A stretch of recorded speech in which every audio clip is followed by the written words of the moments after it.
rất là phê, tịch quá này.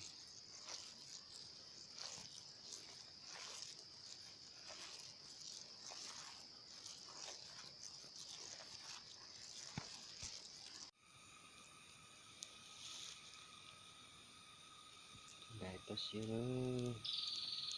làm chỉnh tiêu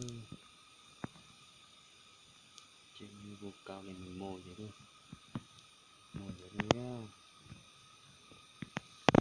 Đó, còn rừng rậm đây là bay về hướng kia. Đấy, hướng kia đi rất là lâu, tầm 10 mấy phút rồi. Đó, đây rất là to, chỉ sợ là có người đánh thôi.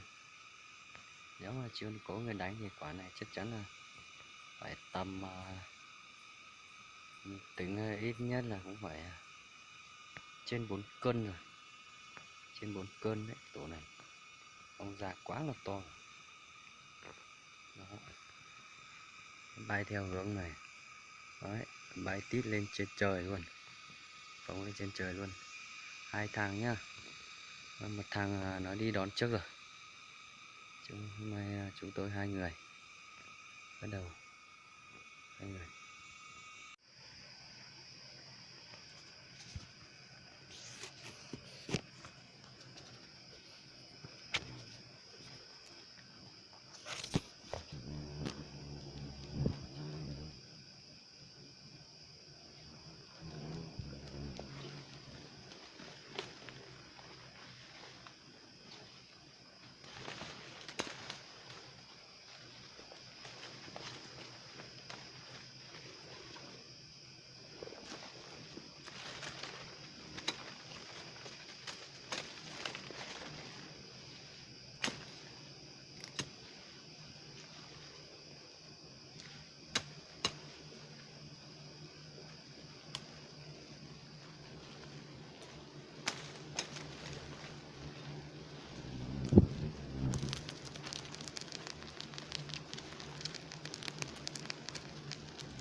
Đây.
Chúng tôi đã hoàn thành rồi, rất là to,